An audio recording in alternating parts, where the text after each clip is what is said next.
Hola a todos y todas, bienvenidos a un nuevo episodio del podcast del emprendedor amazónico, un podcast destinado a proporcionarte las herramientas y conocimientos que necesitas para crear tu propia marca de productos online, aprovechando el poder de Amazon y con ello poder vivir tu vida tal y como tú desees. En el episodio de hoy, el número 37, vamos a hablar sobre las cajas donde envías tus productos a Amazon, lo que debes poner en el exterior de estas cajas y también hablaremos sobre el proceso de importación. Así que empezamos.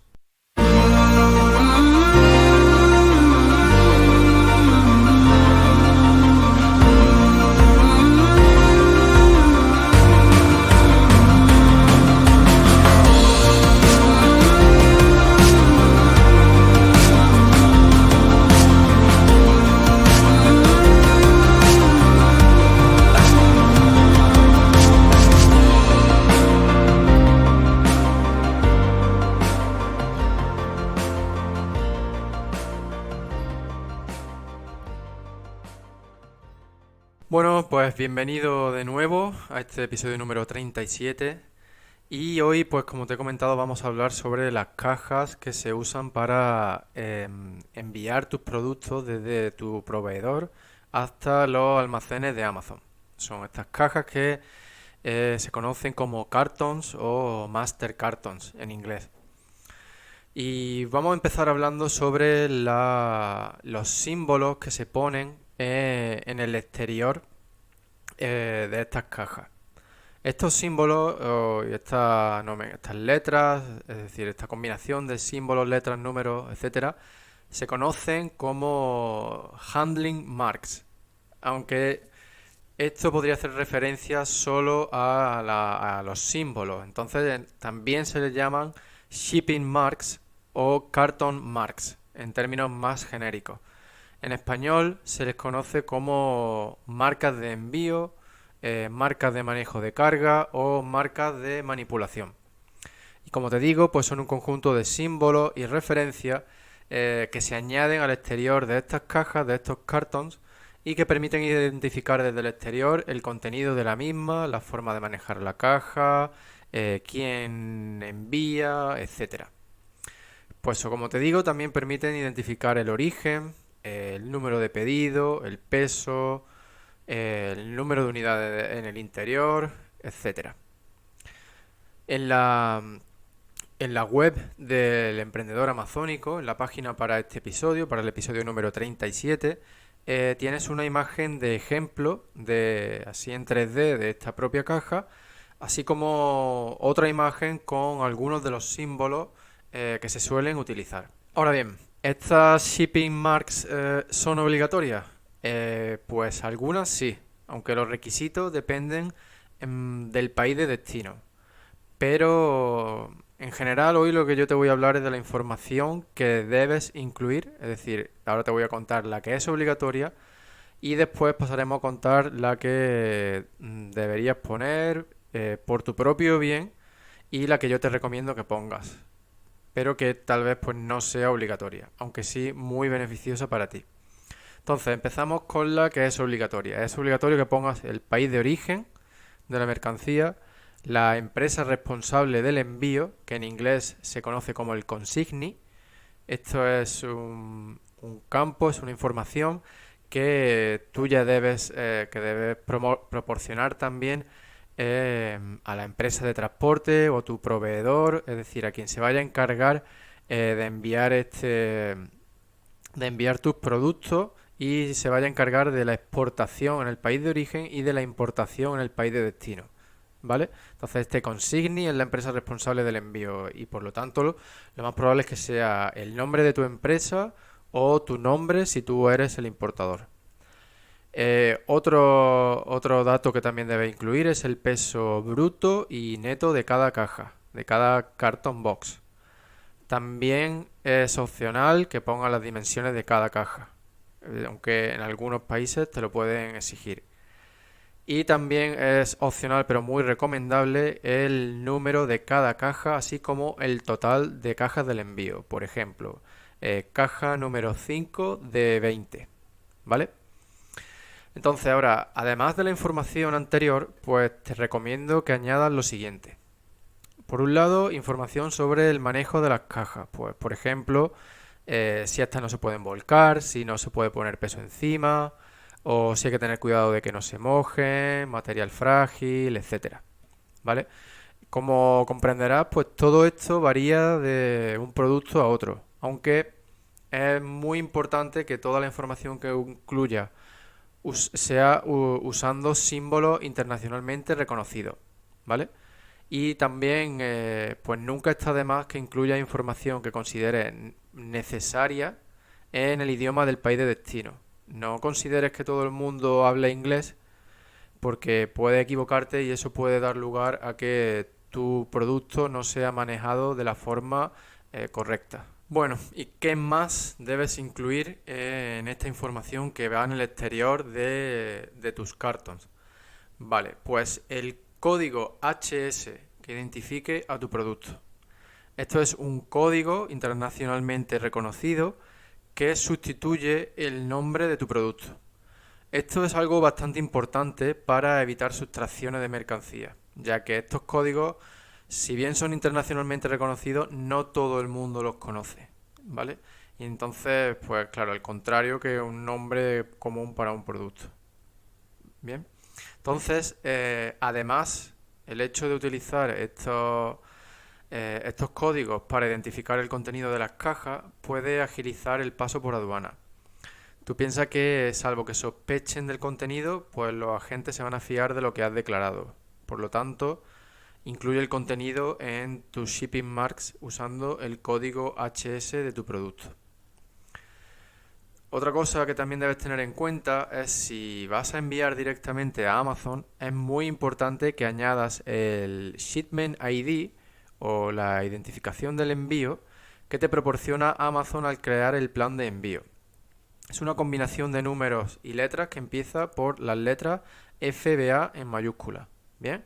Y bueno, también recuerda que obviamente, si vas a enviar materiales considerados peligrosos, pues debes cumplir con las directivas tanto de las Naciones Unidas como del país de destino en cuanto a su identificación en el exterior del empaquetado que los transporta, es decir, en este caso de los cartons. Bueno, y antes de pasar al siguiente punto, quiero decirte que esta información que te he estado dando sobre las shipping marks la tienes completa en la página del episodio número 35, en la web del emprendedor amazónico. Te lo digo por si no has podido copiarlo, pues para evitar que tengas que estar yendo hacia atrás y hacia adelante con el archivo de audio y bueno, pues simplemente puedes ir allí y copiarlo o y pegarlo o volverlo a repasar, etcétera. Todo para tu comodidad.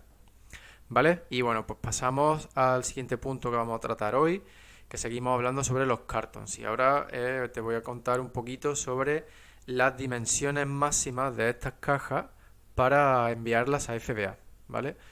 Bueno, pues las cajas que envíes a FBA usando el programa de transportista asociado de Amazon, lo que se conoce como el Partner Carrier Program, pues no pueden superar 63,5 centímetros en ninguna de sus dimensiones, salvo que envíes un producto por caja y que el propio producto mida más de eso, ¿vale? Entonces, muy importante que no supere ninguno de los lados de tu cartón, que no supere los 63,5 centímetros. Ahora bien, si no vas a usar el programa de transportista asociado, pues no hay ninguna restricción para estas dimensiones máximas, ¿vale? Y esto te lo digo por experiencia. También tienes que tener en cuenta, además de las dimensiones, el peso. El peso máximo por caja es de 23 kilos, excepto si envía un producto por caja y este producto es de tamaño grande, es decir, lo que entra en la categoría de oversize. Y este propio producto pues pesa más de 23 kilos. También tienes que tener en cuenta que es probable que no vendas productos que pesen más de 23 kilos, pero si tus cartons pesan más de 15 kilos, deben llevar una etiqueta que indique contenido pesado, ¿vale? Heavy package. Y, y esta etiqueta debe estar en todos los laterales de la caja, ¿vale? Ahora quiero hacerte un apunte respecto al tema ese que te he comentado antes de las dimensiones máximas de las cajas para los envíos cuando usas el programa de transportista asociado. Pues verás, recientemente he estado creando planes de envío de prueba para comprobar los costes de los envíos desde el almacén de la empresa 3PL con la que voy a trabajar hasta los almacenes de Amazon. Mi objetivo era ver cuánto me cuesta enviar cada caja, cada cartón individual y cuánto me cuesta hacer envíos mensuales desde el almacén 3PL a los almacenes de Amazon. ¿Vale? Todo esto es súper necesario para tener controlados mis costes. Pues bien, al crear estos planes de envío he introducido datos de cajas, de cartons, con una dimensión superior a 63,5 centímetros. Y el sistema de Amazon las ha aceptado. No he obtenido ningún problema, he podido crear el plan de envío y he llegado hasta el final. ¿Vale? Bueno, ya te digo que esto lo he hecho solo a modo de prueba por ahora. Aún no he enviado ninguna caja que supere los 63,5 centímetros usando este programa. Pero sí que lo voy a hacer, ¿vale? Pero también quiero que tengas en cuenta y muy clara una cosa. El hecho de que yo me vaya a arriesgar y vaya a hacer esta prueba no significa que yo te recomiende que te saltes los requisitos de Amazon a la torera, ¿vale? Simplemente yo esto lo voy a hacer porque he visto que el plan de envío se puede crear así y ahora quiero ver si se pueden enviar sin ningún problema, sobre todo por vosotros, por demostraros esto y ver qué pasa. Aunque esto, como puedes imaginarte, estamos en una zona gris en la que Amazon te dice que no, pero luego realmente sí te deja hacerlo. Entonces, bueno, lo dejo a tu elección. Pero bueno, en general cumple siempre, siempre, siempre con los requisitos de Amazon para evitarte problemas, ¿vale? Lo más probable es que a lo mejor cuando cree la recogida a través de la web de UPS, pues me digan que no, o tal vez cuando ellos lo estén recibiendo en sus almacenes, pues abran una incidencia por el envío. No lo sé, ya os lo contaré. Pero por favor, cumplid siempre con los requisitos de Amazon para evitaros problemas. Bueno, pues terminado con el tema de las dimensiones de los cartons, ahora pasamos a etiquetar esas cajas, esos cartons, para su envío a Amazon.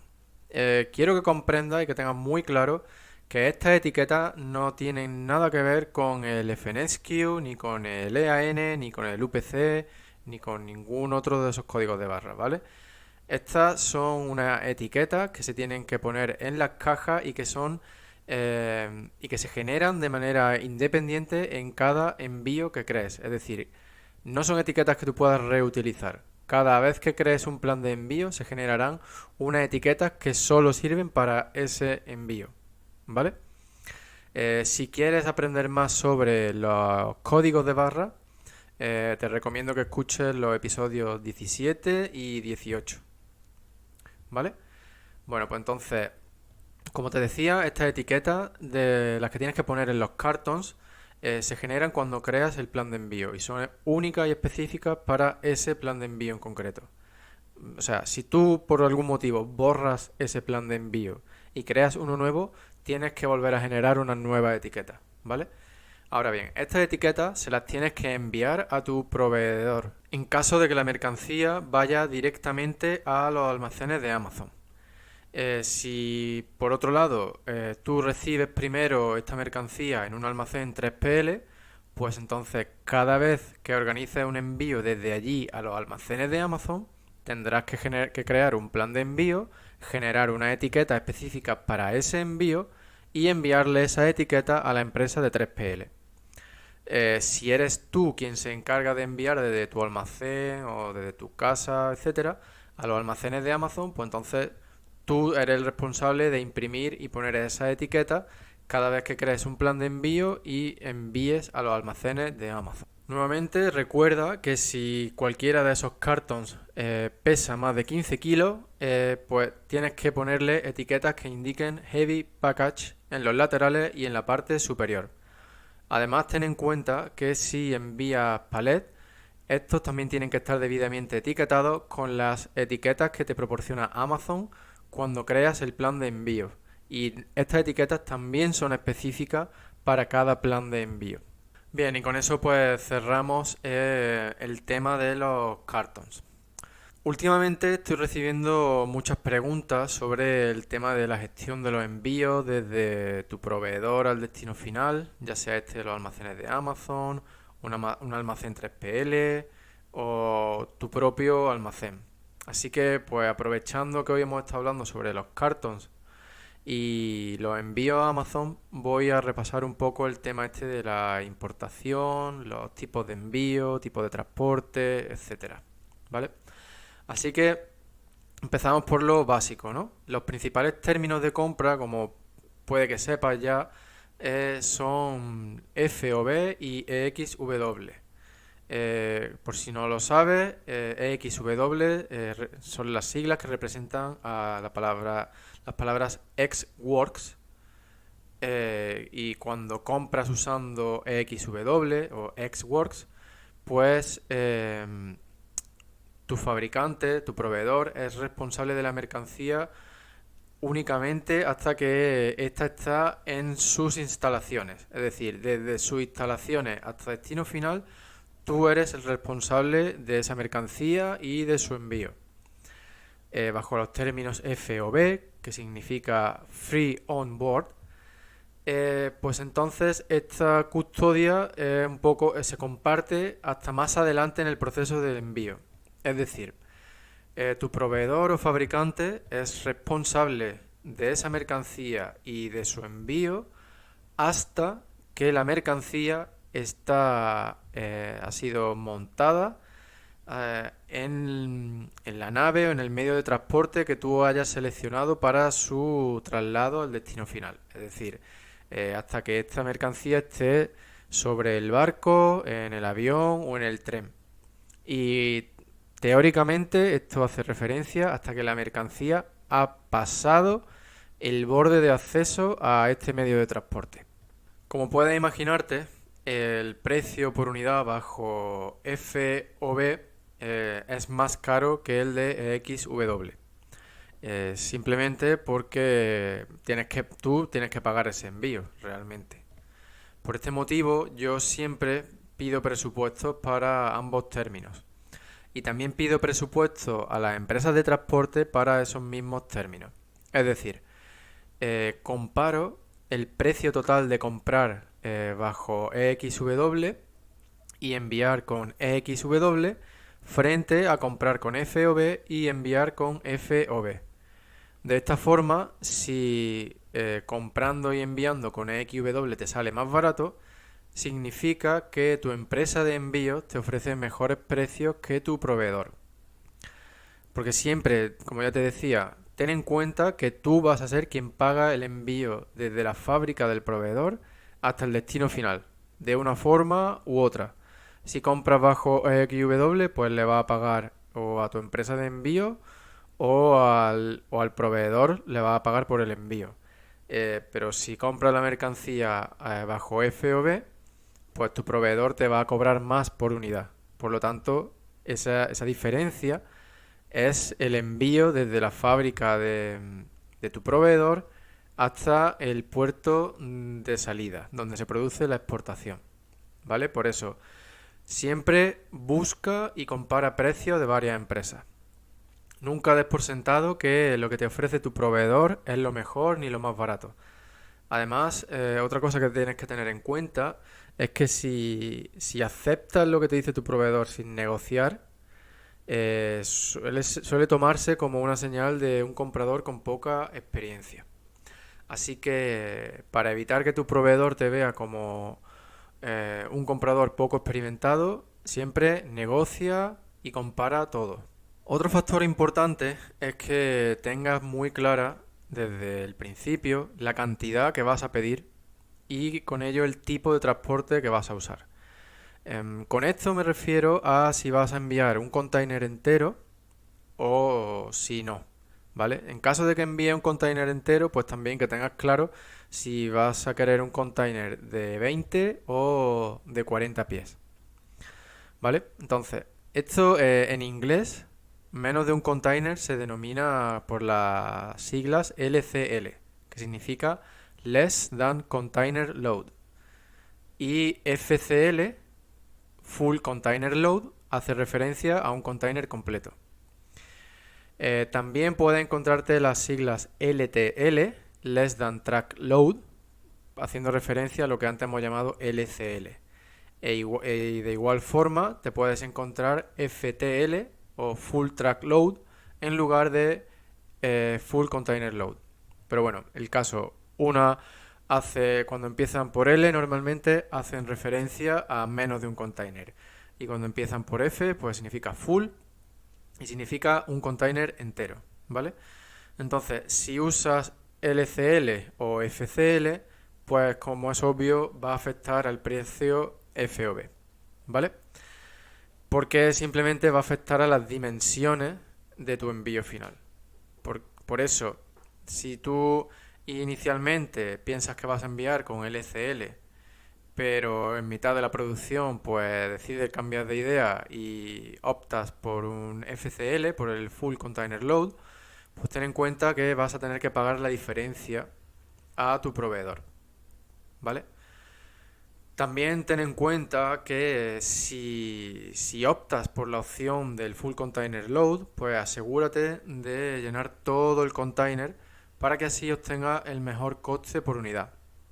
Ya que si no llenas todo el container, es probable que te salga más caro por unidad que el envío LCL, para un envío Less Than Container Load, ¿vale? Y esto pues es simple lógica. Estás enviando en un recipiente más grande de lo que ocupa tu carga, por lo tanto el coste va a ser mayor y cuando lo dividas entre unidad te va a salir un mayor coste en por unidad, ¿vale?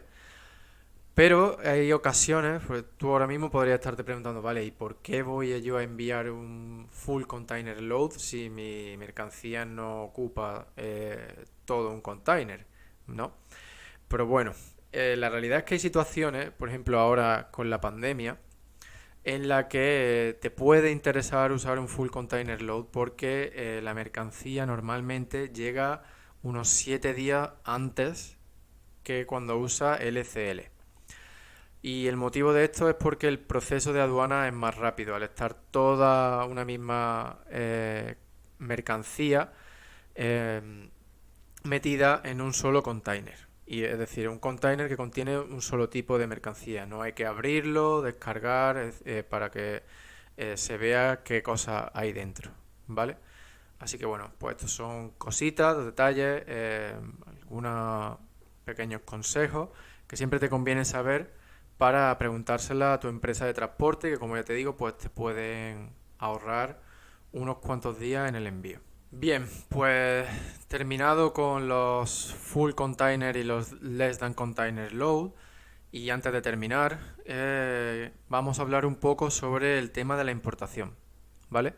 Es muy importante que tengas en cuenta todo lo que hemos visto hasta ahora desde el principio, es decir, de lo que hemos estado hablando en este episodio, es muy importante que lo tengas en cuenta desde el principio para pedir presupuestos del envío, tanto a tus proveedores como a empresas de transporte, ¿vale? Siempre pide costes totales, desde origen hasta destino final. Y asegúrate siempre de que te den costes de gestión de la importación. Eso es muy importante. Y también pídeles costes del seguro de transporte, ¿vale? Bueno, otra cosa, otro dato que también es interesante que le pidas a tu proveedor es el código HS de tu producto, de lo mismo que hemos estado hablando al principio de este episodio, ¿vale? Entonces, ese mismo código HS, se lo puedes pasar a tu empresa de transporte para que estos te digan el tipo de arancel o de duty que debes pagar cuando hagas la importación, ¿vale? Todo esto te lo digo porque si no conoces de antemano este código HS, pues no vas a poder estimar estos aranceles que tienes que pagar cuando importes y por lo tanto tu análisis de costes va a estar incompleto. Ahora bien, Tú también puedes obtener este código HS en caso pues, de que, por ejemplo, imagínate que estás haciendo una búsqueda de producto y que quieres tener en cuenta todos los costes asociados a ese producto. Entonces, podrías preguntarle a posibles proveedores por este código HS del producto o también puedes averiguarlo tú, como te digo. Y una forma sencilla, entre comillas, de hacerlo es a través de la web findhs.codes. Te la deletreo: F y latina N D H S.codes. ¿Vale? Si no te ha quedado claro, pues puedes ir a la página del episodio de hoy y ahí tienes el enlace directo. Y antes te decía que esta página que puedes usar, es decir, que puedes encontrar estos códigos de manera sencilla, entre comillas, porque esta página no es que sea muy user friendly. Y luego porque las categorías en las que se distribuyen estos códigos pues no están totalmente bien definidas y es probable que encuentres el mismo producto en distintas categorías. Pero bueno, si lo que buscas es hacerte una idea, pues te puede servir, ¿vale? Pero si no, siempre lo mejor es que le preguntes al proveedor cuál es el código HS asociado a ese producto. Y ya pues con ese código HS puedes irte a Google y usar cualquiera de las calculadoras y bases de datos específicas para el país en el que estás importando y así obtener los datos de ese arancel, de ese tipo de arancel para tu producto específico. Y también, por supuesto, tendrás que tener en cuenta el IVA en caso de que estés importando a la Unión Europea, ¿vale? Otras cosas que vas a necesitar para la importación son el Commercial Invoice, la Packing List y el Bill of Lading. Estos tres documentos te los proporciona tu proveedor y tendrás que pasárselos tú a la empresa que se va a encargar de gestionar la importación de tus productos. También, si vas a importar a la Unión Europea o a Reino Unido, necesitarás el EORI, que es un número de importador autorizado. Cada país lo gestiona de una manera diferente y es un número que sirve para toda la Unión Europea, ¿vale? También es probable que necesites, sobre todo la primera vez que importes, esta vez en Estados Unidos, un certificado de origen. En inglés se conoce como Certificate of Origin, ¿vale?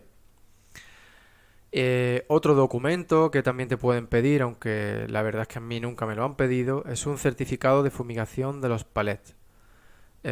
Pues yo supongo que si en la aduana ven que los palets que estás usando no están debidamente marcados, pues probablemente te pidan este certificado.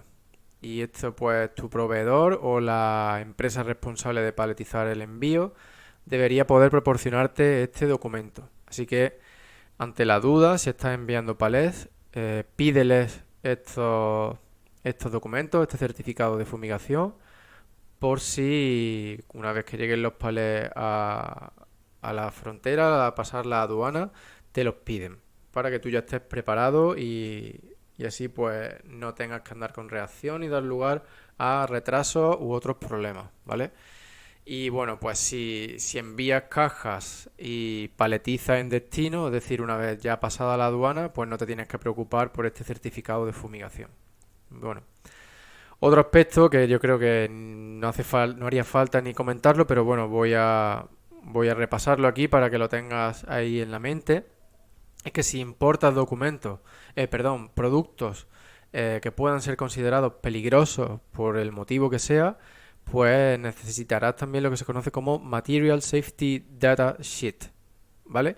Que es simplemente pues un documento en el que figuran los productos que estás importando, así como otros requisitos que haya que tener en cuenta a la hora de su manejo, traslado, etcétera, etcétera, ¿vale?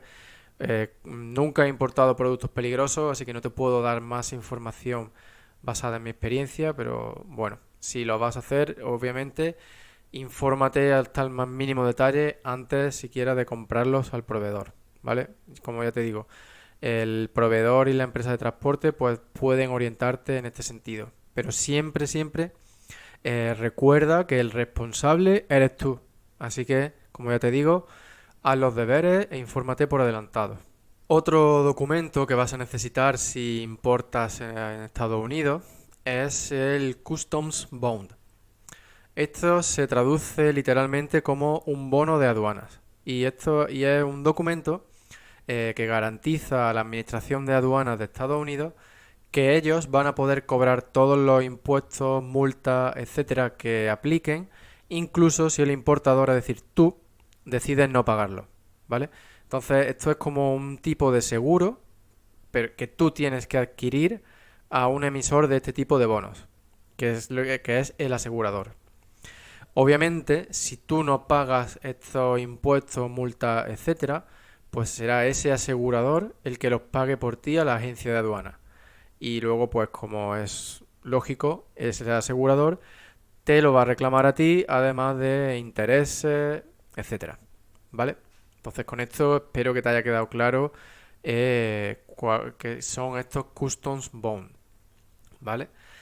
También, y bueno, recuerda que si envías directamente a Amazon, tus cajas y palés deben estar debidamente etiquetados, con las etiquetas generadas a través del plan de envío que debes haber creado previamente a través de Seller Central. Sé que te he repetido muchas veces el tema del correcto etiquetado de los cartons y de los palés en el episodio de hoy, pero es simplemente porque quiero que se te quede grabado a fuego, porque es fundamental. Si no están bien etiquetados, van a ser rechazados antes de llegar siquiera a Amazon. Y eso pues te va a causar más costes, retrasos y muchos problemas, ¿vale? Por eso quédatelo ahí grabado a fuego. Y bueno, finalmente ten en cuenta que todos los posibles costes derivados del transporte, la importación, los impuestos de importación, etcétera, debes incluirlo en el análisis de coste inicial que hagas antes incluso de decidirte por vender un producto.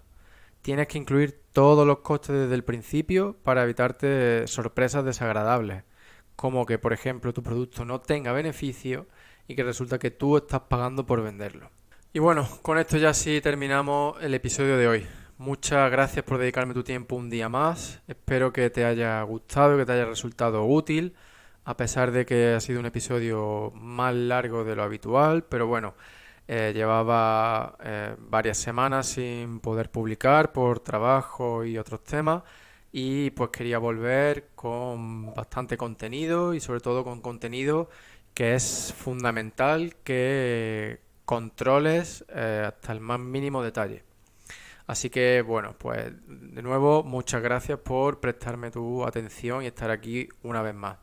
Ya sabes que si tienes cualquier duda pues sobre envío, importación o cualquier otra cosa, solo tienes que enviármela a rafa@elemprendedoramazónico.com o también me la puedes preguntar en los comentarios del episodio.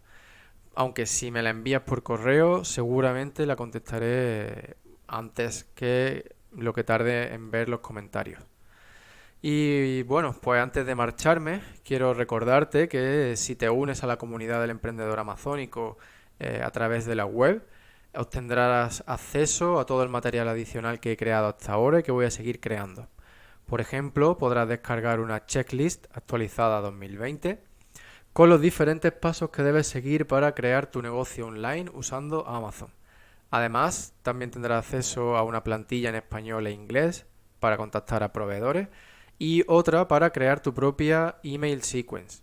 Esta plantilla de la email sequence está basada en la misma que yo uso para mi marca y con esta yo he conseguido en torno a un 10% de opiniones. Es decir, conseguir que un 10% de mis compradores me dejen opiniones, cuando lo normal es un 1 o 2%.